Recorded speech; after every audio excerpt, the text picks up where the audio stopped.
అది ఇస్తామని చెప్పేసి చెప్పడం జరిగింది.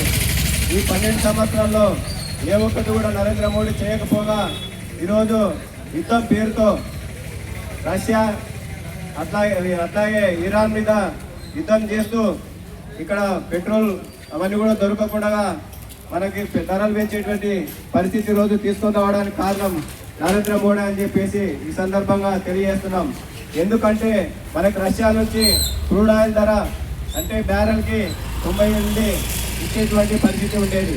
కానీ ఈరోజు నరేంద్ర మోడీ ట్రంప్ చెప్పేటువంటి మాటలు విని రష్యా నుంచి ఆయిల్ కొనకుండా ఈరోజు అమెరికా ఎట్లా చెప్తే ఎట్లా నరేంద్ర మోడీ వినడం వల్లనే ఈరోజు మనకి పెట్రోల్, డీజిల్, వంట గ్యాస్ ధరలు అన్నీ కూడా పెరిగి మన పైన భారాలు అనేది పడతా ఉన్నాయి. ఈ భారాలు వేయకుండా సిపిఎం పార్టీ ముందుగానే చెప్తా ఉంది. అంటే 2002 సంవత్సరంలో అటల్ బిహారీ వచ్చిన తర్వాత పెట్రోల్ కేంద్ర ధరల్ని ఎత్తివేయడంతో ఈరోజు నరేంద్ర మోడీ ఆ ధరలు పెంచడానికి అవకాశం కల్పించినటువంటి పరిస్థితి ఉంది. ఈరోజు మనం చూస్తూ ఉన్నాం, ఏది చూసినా కూడా ఈరోజు ధరలు పెరిగేటువంటి పరిస్థితి ఉంది. సామాన్య మన ప్రజలకు మాత్రం ఏ ఒక్కరికి కూడా ఈరోజు అంటే వారి యొక్క కూలి కానీ వారి యొక్క జీతాలు కానీ పెరిగేటువంటి పరిస్థితి ఈరోజు లేనటువంటి పరిస్థితి ఉంది.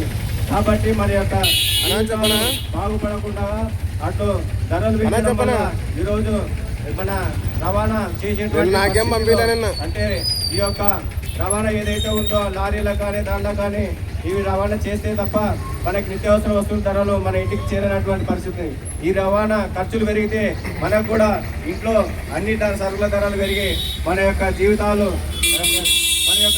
అన్నీ కూడా తారుమారేటువంటి పరిస్థితి ఈరోజు ఉంది. కాబట్టి సిపిఎం పార్టీగా, వామపక్ష పార్టీలుగా ఈ నెల 1వ తేదీ నుండి వాడవాడలా వీటి మీద తిరుగుతూ ప్రజలపైన భారాలు వేస్తూ ఉన్నారు. పెట్రోల్, డీజిల్, వంట గ్యాస్ ధరలు తగ్గాలని చెప్పేసి మన కర్నూలు నగరంలోని రాజీవ్ సెంటర్లో రాస్తారోకో చేయాలని చెప్పేసి పిలుపునివ్వడం జరిగింది. ఈ రాస్తారోకోలో మన కర్నూలు నగరంలో ఉన్నటువంటి బుధారపేట ప్రజానీకం కూడా ఈరోజు ఈ ధరల పైన పడి మనం కూడా ఈరోజు చేస్తే మనకు డొక్కరాటువంటి పరిస్థితుల్లో మనపై కూడా ఈ భారాలు పడతా ఉన్నాయి. కాబట్టి సిపిఎం పార్టీగా చెప్పేటువంటి విషయాలన్నీ కూడా మీరందరూ కూడా విని ఈ యొక్క ధర్నాన్ని, రాస్తారోకోల్ని కూడా జయప్రదం చేయాలని చెప్పేసి కూడా ఈరోజు చెప్తా ఉన్నాం.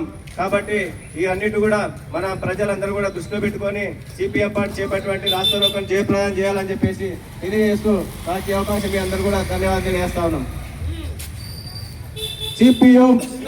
సిపిఎం తగ్గించాలి పెంచిన పెట్రోల్, డీజిల్, వంట గ్యాస్ ధరలు వెంటనే